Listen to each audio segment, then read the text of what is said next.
नमस्कार दोस्तों, कैसे हैं आप सभी। उम्मीद करता हूँ अच्छे होंगे।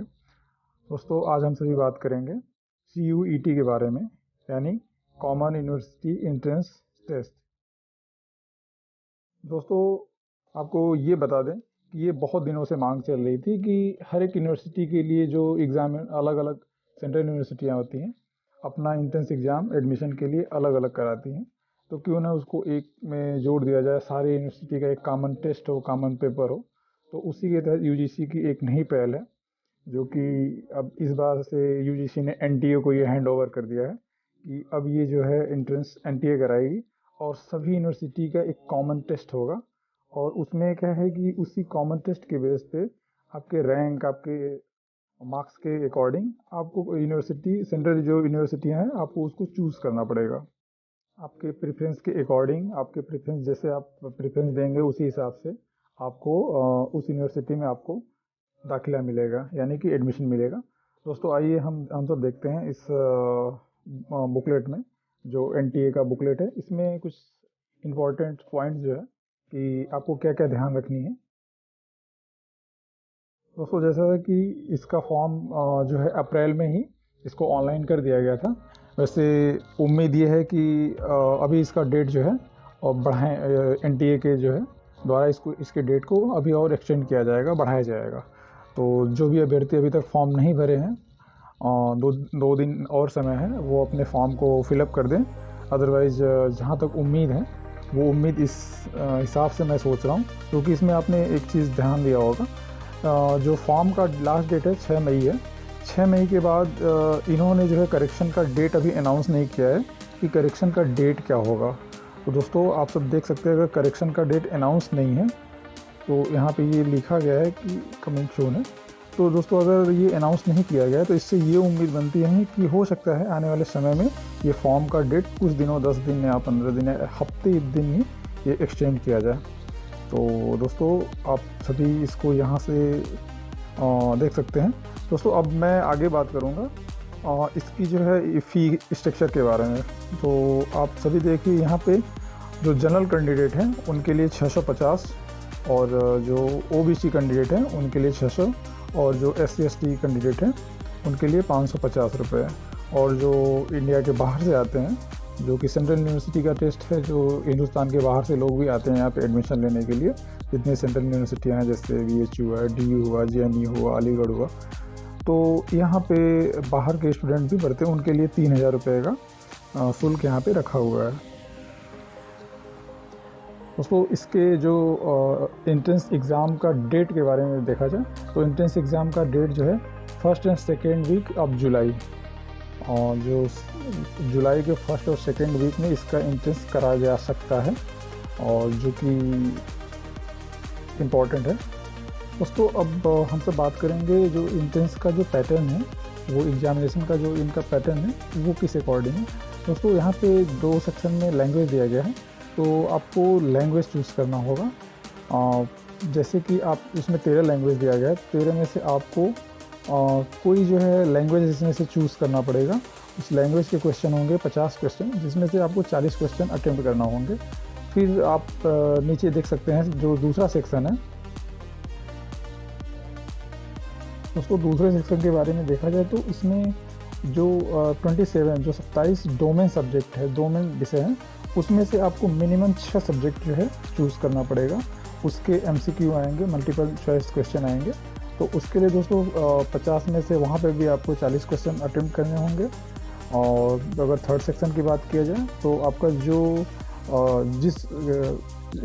जिस मीडियम में आप, जिस स्ट्रीम में, जैसे आपने ग्रेजुएशन में या BSc में या BCom में एडमिशन ले रहे हो, तो उसी सेक्शन के आपके 75 क्वेश्चन रहेंगे। उसमें से आपको 60 क्वेश्चन अटेम्प्ट करने होंगे, और ये टोटल ओवरऑल करके आपको उस पर मेरिट बनेगा, उसके अकॉर्डिंग जो है आपको एडमिशन मिल सकता है। दोस्तों, इसमें एक ख़ास बात ये है कि सेक्शन 1 जिसमें लैंग्वेज, और सेक्शन 2 दोनों, उसमें भी लैंग्वेज है। सेक्शन 1 में 13 लैंग्वेज, और सेक्शन फर्स्ट के B में 20 लैंग्वेज है। तो दोस्तों, इसमें से जो है आपको दोनों सेक्शन में से कोई एक लैंग्वेज आपको लेना कंपल्सरी है। इस सेक्शन 1A और 1B में से कोई एक लैंग्वेज आपको अटेम्प्ट करना लेना ज़रूरी होगा। ये मैंडेटरी है सभी के लिए। दोस्तों एक चीज़ बहुत ही अच्छी है जो कि मुझे लगा कि आप लोगों के साथ डिस्कशन करना चाहिए। जो फिज़िकल डिसेबिलिटी के बारे में बात की जाती है, जो कि लेकिन उसके अलावा एक और डिसेबिलिटी है जो लर्निंग डिसेबिलिटी होती है, जिसको हिंदी में कहते हैं अधिगम अक्षमता, जो कि जो न्यू एजुकेशन पॉलिसी 2020 है उसमें ये चीज़ों का मेंशन किया गया है। जो डिस्लेक्सिया, जिस पे एक मूवी बनी थी डिस्लेक्सिया पे, जो तारे ज़मीं पे, जिसको वो बोला जाता है इसको पठन संबंधी अविकार है। ये एक तरह की डिसेबिलिटी होती है। ऐसे कुछ ऐसे स्टूडेंट होते हैं, कुछ ऐसे छात्र होते हैं जिनको पढ़ने में समस्या होती है। वो पढ़ते तो हैं लेकिन वो किसी चीज़ को उल्टा पढ़ देते, जैसे 21 लिखा होगा तो वो उसको 12 पढ़ देंगे। तो इसी तरह से वो चीज़ों को उल्टा पढ़ देते हैं, उसको लर्निंग डिसेबिलिटी, ये एक प्रकार का अधिगम अक्षमता है। इसके लिए भी अगर आपको वेटेज इसको दिया जाएगा, यदि आप इसका सर्टिफिकेट अब बनवा के उसमें अटैच करते हैं तो आपको वहाँ ज़रूर प्रेफरेंस दिया जाएगा। और ऐसे लोगों की जो शिक्षा दीक्षा होती है, उनको जो एजुकेशन दिया जाता है, उनके लिए कुछ स्पेशल ट्रीटमेंट किया जाता है। तो दोस्तों ये चीज़ बहुत इंपॉर्टेंट है न्यू एजुकेशन पॉलिसी में, जो कि चाइल्ड सेंटर्ड एजुकेशन के तहत ये किया गया है। दोस्तों हम सब आगे देखते हैं कि जो सेंट्रल यूनिवर्सिटी है उसमें टॉप यूनिवर्सिटी को जो 44 यूनिवर्सिटी टोटल सेंट्रल यूनिवर्सिटी, और अभी इसमें मांग चल रही है कि हो सकता है आने वाले समय में जो राज्य यूनिवर्सिटी हैं या फिर प्राइवेट कॉलेज जो CUT के तहत आने वाले समय में आप देखेंगे वो भी इसमें जो है ऐड हो जाएंगे। बट आप यहाँ पे देखिए सबसे ऊपर Aligarh university, Assam university, Baba Rao Bhimrao Ambedkar university, Banaras Hindu university BHU। तो दोस्तों इस प्रकार से ये जितने सेंट्रल यूनिवर्सिटी उनका लिस्ट है। तो आप ये मान के चलिए हर एक यूनिवर्सिटी का कट ऑफ जो है अलग अलग हो सकता है, क्योंकि एक हो सकता है BHU का कट ऑफ कुछ और चला जाए, और कुछ हो सकता है कुछ DU का या JNU का कट ऑफ कुछ और चला जाए, क्योंकि हर एक यूनिवर्सिटी में जो एडमिशन का जो प्रक्रिया है और जो होता है कि हम इस क्षेत्र से आते हैं, हमें ये पास पड़ेगा, तो इस वजह से वो कट ऑफ जाहिर सी बात है कुछ 19 और 20 होनी तय हैं।